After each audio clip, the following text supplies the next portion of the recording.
Good morning, everyone. Myself Ashu Sharma, Assistant Professor, Department of Computer Science and Engineering. Today, we will see image restoration and the filtering.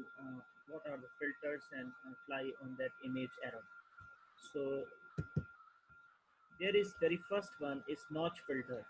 It rejects or pass frequencies in predefined neighborhoods above its center frequency.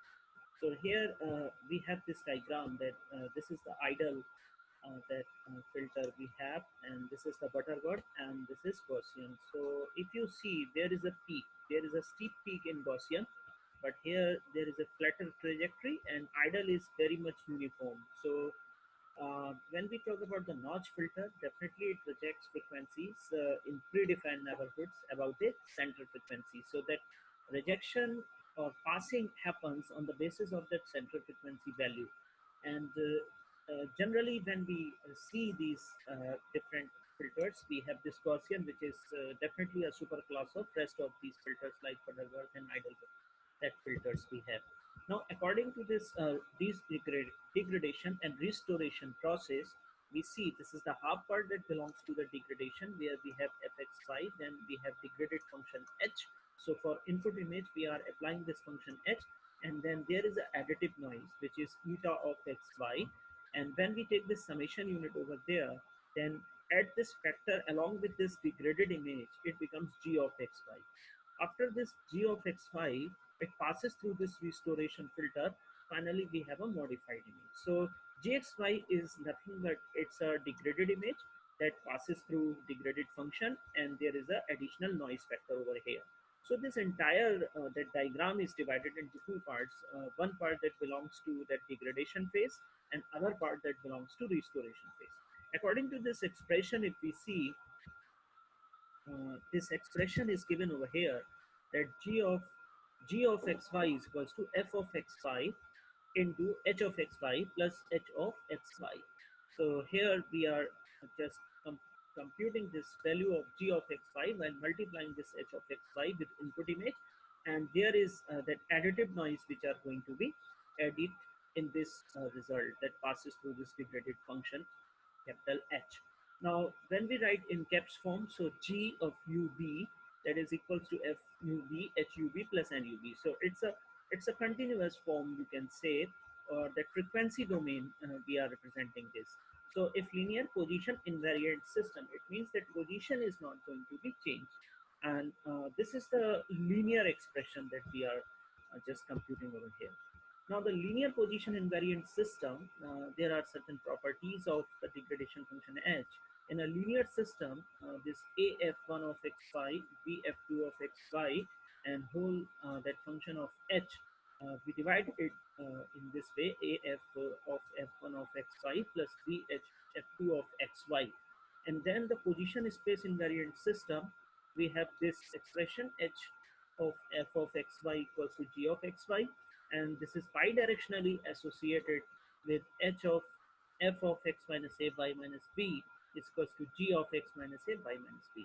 So these are the properties of the degradation function, which is linear, and again the position invariant system that it deploys. So this is that we have that degradation function capital H. Now the next is that inverse filtering. Inverse filtering, it is an approach to restore an image. As we see that this is the concept that f kept x5, this is the modified image that passes through this restoration, you can say. But now we have to find out that this inverse filtering, which is an approach to restore an image quite similar to the original image that we had earlier.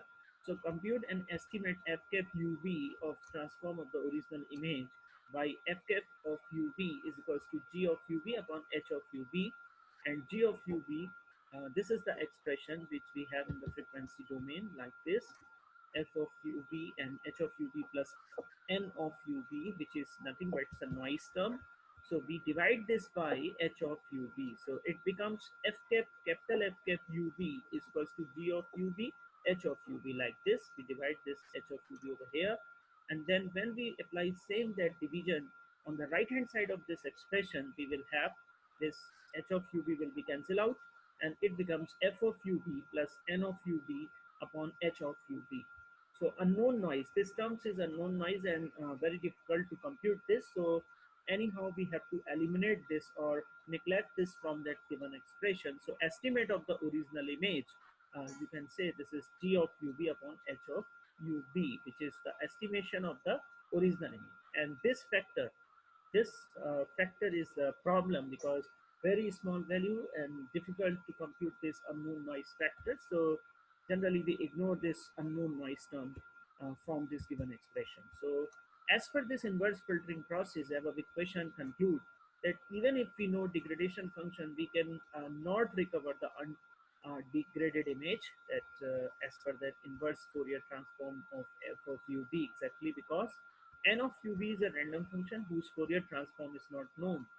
If degradation has 0 or less value, then n of UV and h of UV dominates the estimated f dash UV, f prime UV. So if that degradation has 0 or less value, definitely that this particular term will dominate over that computed value, which is the estimated value of the original image. No explicit provision for handling noise. So that's why I said earlier that noise term is not going to be computed easily, and we don't have that explicit provision for that. So definitely that term is going to be ignored. Now the maximum mean square Wiener filter, which is very important when we talk about the homomorphic filtering, and Wiener filter is itself in MATLAB, which is present as a Wiener function. So this is the inbuilt function to apply this filter, incorporates both degradation function and statistical characteristics of noise into restoration process.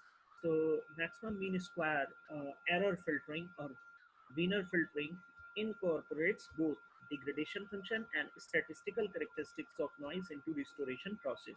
Second is considers images and noise as random process. Find and estimate f prime of uncorrupted image f such that the mean square error between them is minimized. Error measure is given by this as per its name, maximum mean square error. So E square is equals to capital E, that difference between this small f minus small f cap and whole sum square. So expected value of the argument here, capital E is the expected value of the argument. So maximum mean square error, it means we have to take that is square of that given error, and error is definitely that difference between the original that image value and the modified image value, whatever the difference will be there, and we have to take a square of that and take the expected value from that argument, which is equals to E square. E square. So assumption is there when we have such kind of filtering. Image and noise are uncorrelated. One or other has zero mean. Gray levels in the estimate are a linear function of levels in the degraded image. So follow up with this expression and this condition, f cap UV is equals to h, that we have a complex conjugate of HUV SFUV upon SFUV mod of HUV whole square plus S subscript eta UV and whole multiply by GUV. So in this expression, we have simply, we are taking this together that h of UV is a degradation function and H star UV is a complex conjugate of HUV. Mod of HUV square is nothing but it's a H star UV and multiply normal multiplication with HUV. S eta UV is equals to this power spectrum of the noise, and SFUV, that is the function which is power spectrum of the undegraded image. So exam's point of view, this expression is need to be remembered to write that once we have that maximum mean square linear filtering. So this is the concept that we saw notch filtering, that is comparative that rejection of the frequencies components from the central frequency. We saw different that uniform as well as Butterworth, and that kind of Gaussian type of filtering over there. There is a comparison in the notch filtering on the basis of its neighborhood about the central frequency. Then we saw inverse filtering concept. We saw that degradation and restoration model. And at the end, we have seen that mean square, that error, Wiener filtering, and its computation of that given expression for that estimated image in compared to the original image. Thank you so much being with us in this session. Thank you.